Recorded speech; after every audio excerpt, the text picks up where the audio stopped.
est-ce que mon homme peut me tromper? Et plus précisément, est-ce que mon évitant, si tu l'as identifié en tant que tel, peut me tromper? On va aborder, oui, dans cette vidéo, la question de l'infidélité avec le style d'attachement évitant. Je ne l'ai jamais fait sur cette chaîne. J'ai mûri ma réflexion après avoir coaché des milliers de femmes, vous le savez, et après avoir analysé, étudié ce style d'attachement spécifiquement, pour le connaître très bien moi-même. Et je me suis posé la question, par rapport, on va dire, à la moyenne, est-ce que l'évitant peut tromper plus que les autres hommes? Et je vais répondre directement et on va développer quelles sont, vous allez le voir, les raisons psychologiques profondes qui peuvent l'amener à aller dans cette situation. Mais on va détailler quels sont les cas importants dans lesquels tu peux te retrouver ou pas. Donc, première réponse d'entrée de jeu, oui, les évitants peuvent tromper. Mais non, on ne peut pas faire une généralisation et je ne suis même pas sûr, donc je te le dis directement, qu'ils trompent plus que les autres hommes, c'est-à-dire les hommes dits sécures, qui sont à l'aise avec l'amour et aussi les dépendants affectifs. Je ne peux pas l'affirmer, donc on ne va pas faire de généralisation directement en disant les évitants trompent. C'est faux, parce que je sais qu'inconsciemment, si tu as cette croyance ou une blessure de la trahison derrière et que tu t'aperçois qu'il n'est pas aussi présent que tu le souhaites ou qu'il parle à d'autres femmes, tout de suite, ah Vincent a dit qu'il peut tromper, du coup c'est un trompeur, c'est fini, fin de l'histoire. Non, ce n'est pas aussi catégorique que ça, loin de là. Je le dis directement parce que je sais que je suis face au biais humain et naturellement, je peux le comprendre en ayant aussi des biais humains en tant qu'humain. On peut se retrouver tout de suite à aller justifier, oui, il a dit ça, c'est ça. Ok, je me calme.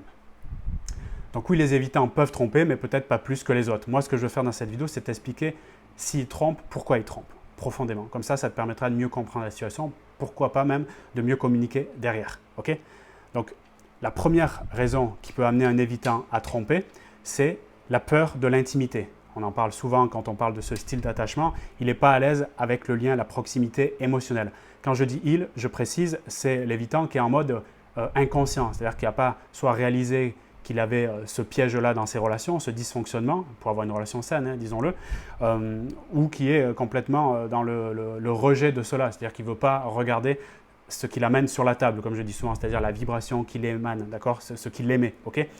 Donc les hommes qui sont plus conscients, d'ailleurs, qu'ils soient évitants, anxieux ou autres, peu importe, les hommes qui travaillent sur eux et qui comprennent leurs schémas familiaux, leurs blessures, etc., qui travaillent sur leurs croyances, bref, des êtres qui évoluent, auront beaucoup moins, on va dire,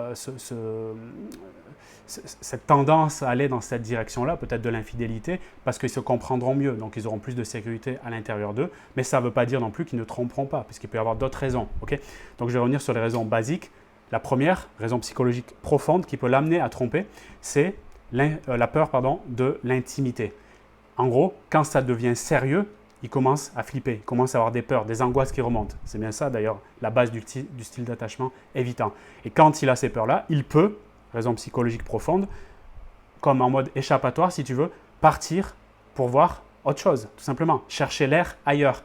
En gros, dans sa tête, si tu veux comprendre profondément, ça peut être, je dis bien ça peut être, ce n'est pas le cas tout le temps, il ne trompe pas tout le temps, je le répète, je le redirai plusieurs fois dans cette vidéo. Dans sa tête, si je me rapproche trop, je risque d'être piégé. D'accord? S'il a beaucoup d'intensité dans sa peur de l'intimité, il peut penser ça. Si je me rapproche trop, au fond, il a envie de se rapprocher, mais il y a sa peur qui monte. Donc, je risque d'être piégé. Et donc, une des façons d'éviter ce piège, c'est d'avoir des portes de sortie. Imagine, je te mets dans un trou comme ça, et tu n'as pas envie de rentrer dans ce trou. Pour lui, ça fait un effet trou noir, d'accord? Hein, la peur de l'intimité. Donc, il va regarder, réflexe de survie, s'il n'y a pas d'autres options. Hein, je ne sais pas, un tunnel, un ascenseur, je ne sais quoi, une échelle, pourquoi pas.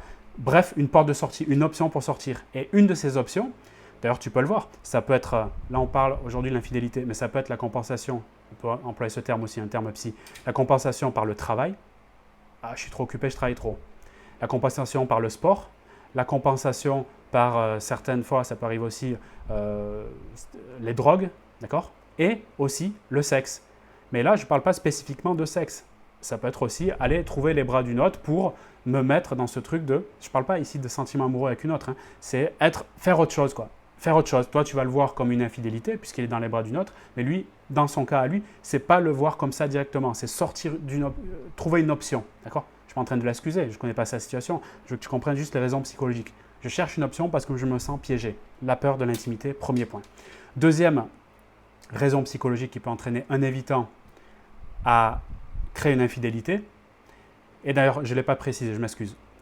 Quand je parle d'infidélité, c'est que, et ce n'est pas le cas dans toutes les relations, vous allez le voir, mais écoute bien ce passage-là. le prérequis, je ne l'ai pas dit et je le dis maintenant, c'est que pour vous deux, donc pour l'évitant ici et toi-même, il y a quand même une clarté, en tout cas, le niveau de clarté il est assez élevé sur la relation, j'ai bien dit la relation, pas la fréquentation, la relation que vous avez tous les deux, d'accord? Ce n'est pas quelque chose qui est, d'ailleurs on ne parle pas d'une relation avec un grand R de 1 ou 2 semaines, c'est quelque chose qui est déjà établi entre vous deux, après la rencontre, depuis 2, 3 mois ou plus. Et il a, même s'il a son style d'attachement évitant, qui peut se mettre en silence de temps en temps, en distance, éviter le conflit, etc., il a quand même validé, et ce n'est pas juste dans ta tête, il a validé que vous êtes ensemble, même s'il exprime, selon toi peut-être avec difficulté, et c'est à juste titre, cette relation, hein, le fait d'être ensemble, que tu ne le sens pas engagé, ou des fois il s'en va au moindre souci, il montre son dos, il ne répond pas souvent aux messages, etc. Mais toutefois, de l'autre côté, tu vois aussi des signaux clairs qu'il est dans la relation, c'est juste qu'il rame ou qu'il ne sait pas trop comment s'y prendre. Donc je précise, là, pour parler d'infidélité, on parle quand même d'une relation où il y a déjà un investissement qui a été mis en place, même si c'est un peu chaotique on va dire, dans la vie de la relation. Je ne parle pas d'un homme que tu as rencontré il y a 2 semaines, allez, même 1 mois ou plus, et il y a un silence radio qui s'est mis en place, mais sans avoir de clarté sur est-ce qu'on est ensemble. Parce que pour lui, il faut bien comprendre ça dans sa tête à ce moment-là. D'ailleurs, ça peut être ton cas aussi, quelque part. En tout cas, si tu n'as pas trop d'anxiété dans la relation, dans ton style d'attachement particulièrement, il peut le voir, silence radio après 2 mois de fréquentation, comme juste je suis en lien avec elle, elle est sympa, j'aime bien passer des moments avec elle, surtout si c'était que plan cul pour le moment. Donc il faut être honnête avec ça. Donc il peut le voir, silence radio, où il y a un petit problème qui arrive, je m'en vais, comme, c'est-à-dire son nom, comme son nom l'indique, c'est-à-dire juste un silence, mais pas une rupture ou quoi que ce soit, puisque vous n'êtes pas ensemble, d'accord? Je vais être plus clair. Pour lui, quand il y a ce silence après quelques mois sans avoir clarifié ensemble la relation, pour lui, il n'est pas avec toi. Donc s'il n'est pas avec toi, pour lui, ce n'est pas une infidélité. C'est un peu technique, mais il faut comprendre ça. Là, je m'adresse vraiment au couple, entre guillemets, hein, si je peux dire entre guillemets, relation déjà validée des 2 parties, même si c'est un peu chaotique. Et dans ce cas-là, on parlerait d'infidélité. Okay? S'il n'a pas validé explicitement ou s'il te voit juste pour un plan cul, dans sa tête, surtout s'il y a quelques mois que ça a commencé ou quelques semaines, il ne le voit pas comme une relation officielle, entre guillemets, et par conséquent, ça ne sera pas une infidélité. Il faut bien comprendre ça. C'est très spécifique, mais je suis obligé de le faire si on veut être, on va dire, dans une analyse sérieuse. Donc, premier point d'infidélité potentielle, peur de l'infidélité. Deuxième point, il y en aura 4, c'est le besoin de contrôle. C'est la raison psychologique profonde. Donc, en gros, pour se sentir libre, on va dire ça comme ça, pour se sentir libre, qui est très important pour lui, toujours cette idée d'option, je ne veux pas m'enfermer, d'accord, hein? Pour me sentir libre, j'ai besoin de prendre la tangente. Donc, parfois, ça peut être dans les bras d'une autre. D'accord? Dans les bras d'une autre, il peut y avoir du sexe éventuellement. Hein? Je ne te dis pas que c'est le cas tout le temps, encore une fois j'insiste, mais il peut ne plus envoyer de message, ne plus être là quand la relation est officialisée, hein, soyons clairs. Et dans ce cadre-là, fréquenter une autre, oui, sans prévenir, c'est tout à fait possible quand il est en mode tromperie, parce qu'il se sent encore une fois enfermé dans le lien, et se sentant enfermé dans le lien, il ne contrôle plus le truc. La fuite peut passer par le travail, on l'a dit, le sport, la drogue, etc., et aussi dans les bras d'une autre femme. C'est une vérité. Okay? Troisième point, très important, l'incapacité à exprimer ses besoins. Donc là, il y a vraiment, on va y arriver aussi dans le 4e point, ça se rapproche. Là, c'est vraiment au niveau de son être, son identité. En fait, il est frustré parce que ne pas exprimer ses besoins, tu connais ça sans doute. Quand tu as des choses à dire que tu ressens, que tu as envie de proposer, par exemple la clarté sur la relation, mais que tu ne te sens pas de faire parce que tu as peur soit d'être jeté, abandonné ou qu'ils prennent la fuite et tu ne le fais pas. Tu sens ce besoin-là que tu as à l'intérieur de toi de partager, mais la frustration de ne pas oser le faire ou bien de le faire et de le faire mal et que ça ne passe pas. Et bien de son côté, lui aussi, il a des besoins. Ça reste un humain. Il a des besoins, ne l'oublions pas. Et dans ces besoins, qui ne sont pas exprimés ou qui sont exprimés maladroitement, d'accord? Parce qu'il a peur tout simplement de ce qui va se passer lui aussi s'il exprime ses besoins. Il se sent en fragilité, on va dire, s'il est vraiment dans son truc intensité de l'évitant. Donc, il va être frustré et quand il va être frustré, qu'est-ce qui va se passer? Pour lui, ça peut être une des raisons qui l'amène à l'infidélité. Bien, il va agir dans l'ombre. Il va se sentir mal, il va rester dans sa bulle. Tu peux connaître ça de ton côté aussi. Rester dans sa bulle avec ses besoins, quelque part se suradapter en n'exprimant pas ses besoins. Par exemple, pour lui, d'avoir de l'air, clairement, c'est ça. Je sens qu'il y a trop de pression qui vient vers moi. Mon besoin, c'est de respirer. Je n'ose pas l'exprimer parce que vu l'énergie qu'elle a, qu'elle donne beaucoup, qu'elle met dans la relation, je vais prendre la foudre. C'est la peur qu'il peut avoir. En tout cas, je vais me faire attaquer. Il peut avoir une de ses peurs. Et comme ça rappelle soit maman, soit mon ex, et c'est quelque chose de très stressant pour lui, une forme d'instabilité émotionnelle qu'il pourrait qualifier. En gros, ça ne lui fout pas la paix. Il demande la paix. D'accord? Je veux que tu comprennes à l'intérieur de lui ce qui se passe là. Et à ce moment-là, la solution qu'il peut avoir, c'est boum, je ne sais pas exprimer mes besoins, je suis frustré, je ne suis pas bien, je boue à l'intérieur. Là, il y a cette personne-là, il y a le Tinder qui s'allume à nouveau. Je reste quand même quelqu'un, apparemment, pour X raison, qui est plaisant ou séduisant. Et donc, j'ai cette opportunité, je vais y aller. C'est une sorte de porte de sortie à nouveau. Voilà, toujours comme cette histoire de je tombe dans le trou. Je ne suis pas à l'aise avec ce trou parce que là, pour le coup, c'est les besoins. Je ne sais pas les exprimer ou je les exprime mal ou j'ai peur si je les exprime. Par conséquent, boum, je sors. Et là, il peut agir dans l'ombre, effectivement. Il peut se retrouver à fréquenter, voir une autre femme, voire même avoir une double vie, plus long terme. Ça peut arriver dans des cas très spécifiques, encore une fois. Je ne veux pas faire de généralité. Mais c'est une des raisons, je rappelle, le but de cette vidéo, c'est expliquer s'il trompe. Je ne dis pas qu'il trompe tout le temps, loin de là, pas plus que les autres, je le répète. Mais s'il trompe, il peut se retrouver. C'est quoi, pardon, la raison psychologique qui peut l'expliquer sur moi, c'est ça. C'est, j'ai pas les besoins ça sort pas, quoi. Je ne sais pas quoi faire ou je ne sais pas comment m'y prendre. Boum, je prends une porte de sortie dans les bras d'une autre. Tout à fait possible et envisageable. Quand tu sais tout ça, et si vraiment c'est avéré pour toi, ça te permet d'aller communiquer sur ces leviers-là, en fait. Parce que si tu touches sur les vrais besoins psychologiques, tu peux arriver à avoir une communication plus profonde, en tout cas avoir un résultat différent déjà dans ta tête à toi, de compréhension, ce que je fais à travers cette vidéo, mais aussi dans votre échange. Voilà. Je souhaite bien évidemment que ça soit beaucoup plus complice, partage et qu'on évite cela. Mais là, je suis dans un travail d'analyste, on va dire. Quatrième et dernier point qui peut expliquer qu'un évitant trompe, c'est pour éviter sa vulnérabilité. Je vais y arriver. Éviter sa vulnérabilité. En fait, pour lui, tu as compris qu'une vraie connexion, ça l'expose. Je rappelle, à nouveau, une vraie connexion, inconsciemment, dans son fort intérieur, c'est quelque chose qui est désiré. Ça reste un animal social qui a besoin de liens comme toi, comme moi, d'accord? On en a tous besoin. À part si on a des problématiques particulières psychologiques, ou de l'ordre physiologique, biologique, il y a quelque chose qui coince, ça peut arriver, c'est une exception. Peut-être que ce besoin va être moins ressenti, d'accord? Mais de manière générale, encore une fois, vidéo sur YouTube, de manière générale, il aura un besoin de lien, de connexion, un besoin d'amour, de procréation, de faire vivre l'humanité, d'accord? On a tous ce même besoin. Donc, quand il y a cette connexion, il est toujours dans cette dichotomie, cette dissonance de oui, j'ai besoin de liens viscéral profonds comme toi et moi, d'amour, mais en même temps, je me sens exposé parce que ça me ramène à mes blessures de l'enfance. On va résumer simplement. D'accord? Excuse-moi d'être même simpliste, mais il faut le faire aussi. Et par conséquent, la réaction, c'est ça qu'il faut bien comprendre, il va choisir à nouveau la relation, potentiellement une relation parallèle, où il peut, ça c'est important, où il peut rester en surface. En gros, avec toi, imaginons, la connexion émotionnelle, elle devient très forte. J'en ai envie, comme on l'a dit, profondément, mais j'en ai aussi profondément peur. Ça ramène à mon histoire, qui a créé mon style d'attachement évitant. Okay? Donc ça me suit depuis peut-être 20, 30, 40, 50 ans ou plus. Okay? C'est ancré, c'est ça que je veux te dire. Quand je dis ça me suit, c'est identitaire, c'est mon être. D'accord? Tu ne l'enlèves pas comme ça un revers de bras, quoi, si tu veux.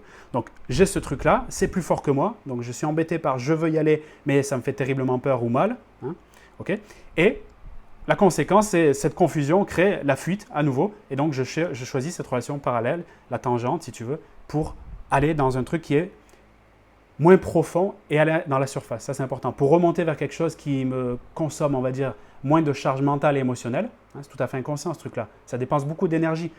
La dichotomie entre je veux y aller, je ne veux pas y aller. Ce truc-là, c'est de la confusion. Et cette confusion, c'est de l'énergie vitale. Et quand il y a trop d'énergie vitale qui est dépensée, il y a un pétage de plomb, quoi, littéralement, au moins au niveau inconscient du système nerveux central. Donc par conséquent, le système nerveux central va choisir les pistes qu'il connaît ou des pistes nouvelles, par défaut, qui vont être potentiellement, on l'a dit, compensées par le travail, etc., ou une infidélité. D'accord? Ouais. Pas évident, ce sujet. Donc je termine en disant attention à nouveau à la généralisation. Attention, je le redis, à la généralisation. Tous les évitants ne sont pas infidèles, tous les hommes ne sont pas infidèles, toutes les femmes ne sont pas infidèles. Juste, je vais dire ça, un évitant conscient, c'est-à-dire conscient de ce qui est en train de se jouer, qui a travaillé sur lui et qui veut apporter plus de valeur, c'est-à-dire dormir sur ses deux oreilles, j'oserais dire, et même, comme on parle de conscience, avoir un meilleur karma, si je peux me permettre, d'accord? Donc cet évitant-là, conscient, évolué, si je puis dire aussi, lui, il peut au contraire faire de gros efforts, de gros efforts pour rester fidèle. Parce qu'il est bien dans cette relation, il sent que ça peut lui apporter beaucoup de valeur et qu'il peut amener aussi beaucoup d'énergie dans celle-là. Donc, quelque part, une réciprocité, un équilibre. Et à sa façon, d'accord, même si ça peut être facile tous les jours, il va limiter les effets négatifs, d'accord, de ce que le style d'attachement peut amener dans une relation équilibrée, pour le coup, et permettre à la relation de grandir, même avec une femme qui peut avoir de l'anxiété, tant qu'elle aussi, elle fait le job sur elle, si je puis dire. Si elle reste dans son intensité d'anxieuse, même un évitant évolué ne pourra pas le supporter, parce que par définition, il évolue. Donc, le contraste peut se mettre en place aussi. Okay, voilà, message à retenir, c'est vraiment ça. Je vais donner un autre message à retenir pour terminer, si je peux t'aider par rapport à ça en donnant une clé. Et je le comprends, hein, surtout si tu as des blessures de trahison. Mais mon conseil, ne te focalise pas sur la question « est-ce qu'il va me tromper ou est-ce qu'il est en train de me tromper ?»